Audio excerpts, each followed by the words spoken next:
Germany के एक छोटे से शहर में युवा अल्बर्ट आइंस्टीन अक्सर एक बड़े पेड़ की छाया में दिन ड्रीमिंग करते हुए पाए जाते थे। उनके अंदर अपने चारों ओर की दुनिया के प्रति एक अंतहीन जिज्ञासा थी और वह अक्सर ब्रह्मांड के रहस्यों पर विचार करते थे। एक दोपहर घास पर लेटे हुए उन्होंने बादलों की तरफ देखा और कल्पना की कि प्रकाश की एक किरण पर सवारी करना कैसा होगा। जैसे जैसे वह बड़े होते गए, विज्ञान के प्रति उनकी रुचि और भी गहरी होती गई। हालांकि स्कूल उनके लिए आसान नहीं था। उन्हें कड़े शिक्षण तरीकों से जूझना पड़ा जो उनकी रचनात्मकता को दबाते थे। उनके शिक्षक उन्हें एक परेशान करने वाले छात्र के रूप में खारिज कर देते थे, लेकिन उनकी मां ने उनके अंदर प्रतिभा की चमक देखी। उन्होंने उन्हें अपने रुचियों का अन्वेषण करने के लिए प्रेरित किया, उन्हें भौतिकी और गणित की किताबें देकर जो उनकी कल्पना को प्रज्वलित करती थीं। एक दिन जब वह एक विशेष रूप से चुनौतीपूर्ण समस्या पर काम कर रहे थे, अल्बर्ट को एक साक्षात्कार हुआ। अगर समय एक स्थिर चीज नहीं है तो इस विचार ने उनके अंदर एक आग प्रज्वलित की, जिससे उन्होंने उस सब पर सवाल उठाना शुरू किया जो उन्होंने स्थान और समय के बारे में सोचा था। उन्होंने अनगिनत घंटे समीकरणों और सिद्धांतों को लिखने में बिताए, अक्सर समय का पता खो देते हुए, क्योंकि वह सैद्धांतिक भौतिकी के क्षेत्रों में गहराई से उतरते गए। कुछ वर्षों बाद स्विट्जरलैंड में जाने और पेटेंट कार्यालय में काम करने के बाद अल्बर्ट ने सापेक्षता के सिद्धांत पर अपना ग्राउंड ब्रेकिंग पत्र प्रकाशित किया।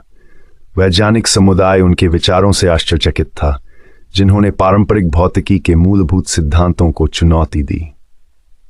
फिर भी अपनी नई प्रसिद्धि के बावजूद अल्बर्ट विनम्र बने रहे, हमेशा अपनी सफलता का श्रेय अपनी निरंतर जिज्ञासा और उन लोगों के समर्थन को देते रहे जिन्होंने उन पर विश्वास किया। जैसे जैसे वह बड़े होते गए, विज्ञान के प्रति उनकी रुचि और भी गहरी होती गई। हालांकि स्कूल उनके लिए आसान नहीं था। उन्हें कड़े शिक्षण तरीकों से जूझना पड़ा जो उनकी रचनात्मकता को दबाते थे। उनके शिक्षक उन्हें एक परेशान करने वाले छात्र के रूप में खारिज कर देते थे, लेकिन उनकी मां ने उनके अंदर प्रतिभा की चमक देखी। उन्होंने उन्हें अपने रुचियों का अन्वेषण करने के लिए प्रेरित किया, उन्हें भौतिकी और गणित की किताबें देकर जो उनकी कल्पना को प्रज्वलित करती थीं।